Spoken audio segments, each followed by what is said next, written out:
உலகத்தில் எவ்வளவோ சட்ட விதிகள் இந்த உலகத்திலே நாம் பெதுக்குவதற்கு இದ್ದಾலும் கூட ಒಂದೇ ಒಂದು சட்ட விதிகள் தான் ನಾವು பெதுக்குவதற்கு இவ்வுலகத்தில் தேவனுக்கு முன்பாக அது உண்மையாயிற்று. அது ஏன ಒಂದು சட்ட விதி என்பதை கிறிஸ்தவர்களாகிய நாம் அனைவரும் அறிந்திருக்கிறோம்.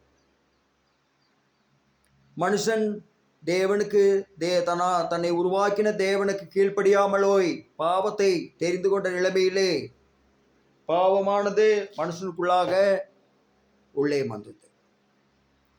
இந்நிலையில மனுஷன் தேவனை விட்டு பிரிக்கப்பட்டா ஒன்றுவே வழி இல்லை. எல்லா இடங்களிலும் மனுஷன் தன்னுடைய இருளான அதிகாரத்திலே இப்பூமியிலே ஆட்சி செய்தான். தேவனால் படைக்கப்பட்டவை உருவாக்கப்பட்டவை யாவும் அதே நிலையில அதையே அதில் எந்த ಒಂದು மாற்றமும் இல்லை. ஆனால் மனுஷன் ஜீவிக்க தகாதவனாய் பாவத்திற்குட்பட்டான், தேவனுக்கு விரோதியானான். தேவனோ மனுஷனை முழுமையாக அழிக்கவில்லை. தன்னால் உருவாக்கப்பட்ட மனுஷனை அவர் அழிக்கவில்லை. அவருடைய சாயலிலே, சொந்த சாயலிலே தேவன் மனுஷனை உண்டாக்கினார்.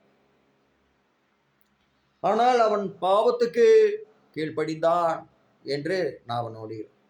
அத்திப்பால அவர் நினைத்தால் சூரியன் சந்திரன் இவை யாவற்றையும் விளக்கிக் கொள்ள முடியும். ஆனால் அவர் விளக்கவில்லை.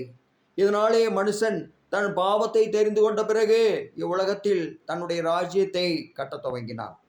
பாவத்துக்கு ಒಂದು அதிபதி இத்தான், இருளுக்கு ಒಂದು அதிபதி இத்தான் என்று நான் நோடுகிறோம்.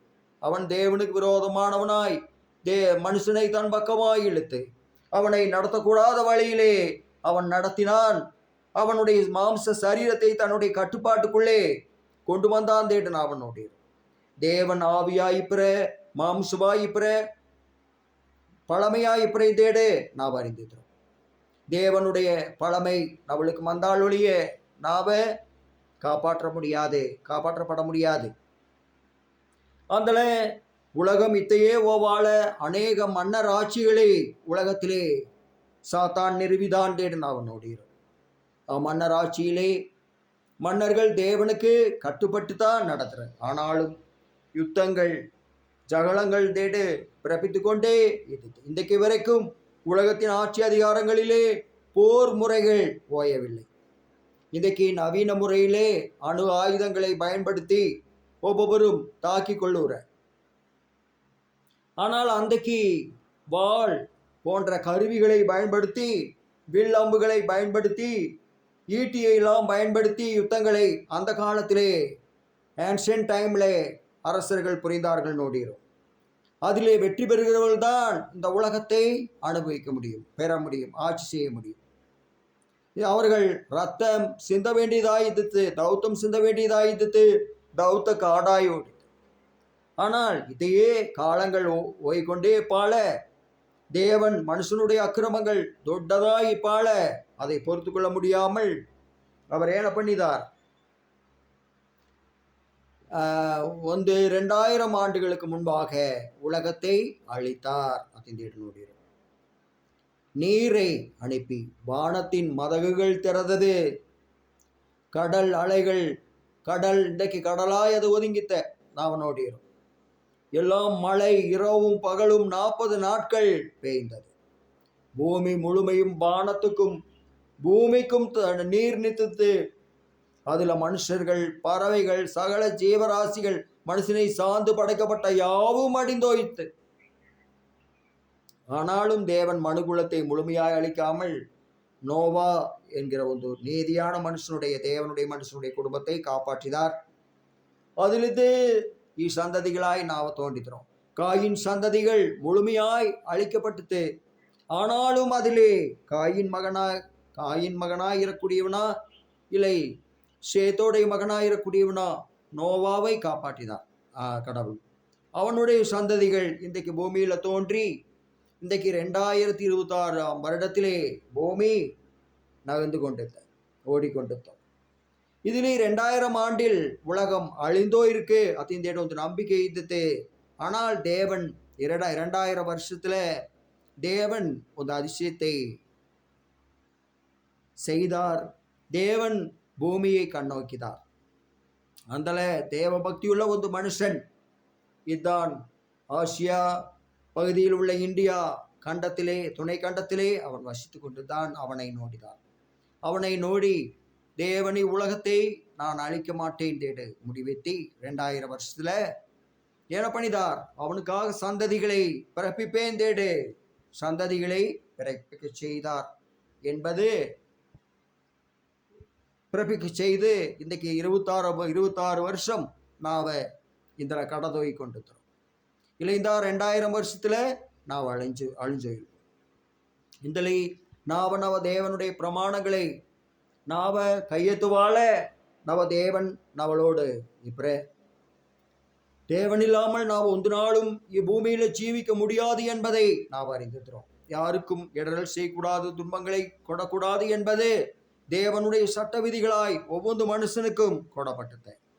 குறிப்பா நாம் ஜீவிப்பதற்கு ஏதுவான இப்பூமியிலே சரியான ஜீவியத்தை உடையவர்களாய் இருப்பதற்கு ஒரு பிரமாண சட்டம், எவ்வளவோ சட்டம், கிரிமினல் நடவடிக்கைகள், குற்ற நடவடிக்கைகள் இவையெல்லாம் செய்தால் தண்டனை, சிறை தண்டனை வரைக்கும் இவ்வுலகுல அதிகத்த. ஆனால் ஒவ்வொரு மனுஷனுக்கும் ஜீவ வாழ்வு சட்டம் என்பது இவ்வுலகு உழைத்த ಆ சட்டம் ಏನಂದ ಈ ಕಲ್ವಾರಿ ಶಿಲುಬೆயை ನಾವ ನೋಡಬೇಕು. ಈ கல்வாரி சிலுவையிலே ஆண்டவர் இயேசு கிறிஸ்து தேவனுடைய ஒன்றே பேரான குமாரன் என்று சொல்ல எழக்கூடிய கர்த்தர் அறையப்பட்டார். அதற்கு காரணம் ஒவ்வொரு மனுஷனும் தன் கைகளும் கால்களும் சிலுவையிலே அறையப்பட்ட ஒரு வாழ்க்கையை உடைய ஒரு சட்டம் கொடப்பட்டது என்பதை நாம் அனைவரும் உணர்ந்து நடைபேக்கு. அது இல்லைந்தா மனுஷன் என்ன பண்ணுவான்? தன்னுடைய தீமையான குணத்தினாலே, தன்னுடைய பாவ குணத்தினாலே அவன் அநேகருக்கு தீங்கு செய்வான். தன் கைகளால் திருடுவான், கொலை செய்வான். தன் கால்களால் அக்கிரமத்துக்கும் அநியாயத்துக்கும் பாவத்துக்கும் ஓடுவான். தன்னுடைய சிந்தையினாலே, அந்த பாவம் உள்ளே இப்பதனாலே, தகாத சிந்தையினாலே மனுஷன் மற்றவர்களுக்கு விரோதம் செய்வான், பகையை கருதுவான், சதித்திட்டங்களை போடுவான். இம்மாதிரியான ஒரு மனுஷனுடைய இயல்பு, மனுஷனுடைய தன்மை ஒவ்வொருவரும் நாம் அறிந்திரಬೇಕು. அந்த நவ வாழ்க்கை ஜீவ சட்டத்திலே இணைக்கப்படಬೇಕು. அது சிலுவைதான். அதை நவ தேவனாய் கர்த்தரே மனுஷ ரூபத்திலே வந்து மனுஷனாய் நவளுக்குள்ளித்து அதை செய்து காட்டிட்டு அவர் பரமேறிப்பிற. ஸோ நம்மளுடைய கைகளும் கால்களும் சிலுவையிலே அறையப்பட வேண்டியதான ஒரு சரீரம். நம்மளுடைய சிந்தைகளிலே முள்முடி சூட்டப்பட வேண்டியதாக நம்மளுடைய சரீரத்தில். ஸோ நம்மளுடைய சிந்தைகள் கட்டுப்படுத்தப்படಬೇಕು என்பது தேவனுடைய நோக்கம். இல்லைந்தா மனுஷனுடைய சிந்தை மிகவும் கொடூரமாக பாவ அக்கிரமத்துக்கும் அநியாயத்துக்கும் தலைப்படுவதாக அது இத்தை என்பதை நாம் அறிந்திரಬೇಕು. ஸோ சிலுவையின் சட்டமில்லாத ஒபன் இந்நாட்டை என்ன பண்ண முடியாது, ஜீவிக்க ஆகாதவன். அவனை நாவ அறியಬೇಕು. சிலுவையிலே அறையப்பட்டிருಬೇಕು. ஒவ்வொருவனும் சிலுவையிலே அறையப்பட்டிருಬೇಕು. சிலுவையில் அறையப்படாத ஒபனுடைய வாழ்க்கை அது மிகவும் கேடாயித்த, அது பாவமாய் தொடர்ந்தித்த, அது பாவத்தை தேசத்திலே பிறப்பிப்பதை என்பதை உணர்ந்து ஒவ்வொருவரும் தங்களை சிலுவைக்கு முன்பாக தாழ்த்தி தேவனை கண்ணோக்கி நோடுவோம். ஆண்டவரே, இச்சீவ வாழ்வின் சட்டத்தை நாங்கள் கடைபிடிப்பதற்கு நாங்கள் வாழ்க்கையிலே நாங்கள் உதவி செய்தோம். நாங்கள் நின்னோடு கூட சிலுவையிலே அறையப்படಬೇಕು. அறையப்பட்டுக்கிறோம் தேடு நம்பி நாங்கள் நின்னோடு கூட நாங்கள் சிந்தையிலே முள்முடி சூட்டப்பட்டுத என்பதை நாங்கள் நம்புகிறோம், விசுவாசிக்கிறோம். நீர் ஆண்டவரே, நாங்கள் கால்கள் நின்னுடைய சரீரத்திலே சிலுவையிலே அறையப்பட்டது என்பதை நாங்கள் நம்புகிறோம். ஸோ ஆண்டவரே, எங்களுக்காகவே நீரி பாடுகளை பட்டியர்ந்தேடு நம்பி விசுவாச்சு இதிலே நாங்கள் எனக்கு முன்பாக நாங்களை தாழ்த்தி ஜீவ வாழ்வின் சட்டத்திற்கு நாங்கள் உட்பட நீர்தாமே நாங்களுக்கு உதவி தாழ்த்துகிறோம். நீர்தாமே நாங்கள் ஜீவ வாழ்வுக்கு உட்பட நாங்களுக்கு உதவி செய்து வழி நடத்த பேக்குது. இந்நாளிலும் சமூகங்களை கெஞ்சி கொண்டாடுகிறோம். நாங்கள் யாரையும் கைபேயவோ காளாக்கவோ பிறகு விரோதம் செய்யவோ தீங்கு நினையவோ கூடாது ஆண்டவரே. அந்த நாங்கள் ஜீவ வாழ்வுக்கு உட்படவில்லை, நாங்கள் மரணத்திற்கு உட்பட்டிருக்கிறோம் என்பதை அறிந்துகிறோம். தேவனே, நாங்களை மரணத்திற்கு விலக்கி காத்து என்ற ஜீவ வாழ்வின் சட்டத்திலே என்ற சிலுவையிலே நாங்களை எந்நாளும் இணைத்து நீர்தாமே நாங்களுக்காக பாடுபட்டு உயிர் தியாகம் செய்து மரணத்தை தழுவினீர், ஏற்றீர், சாவை ஏற்றீர் ஆண்டவரே என்பதை விசுவாசித்து அறிந்துள்ளது எனக்கு முன்பாக நாங்களை முழுமையாய் தாழ்த்துகிறோம். நீர்தாமே நாங்களுக்கு உதவி செய்துள்ளோம். தேவன் தாமே அவளுக்கு உதவி செய்வாராக.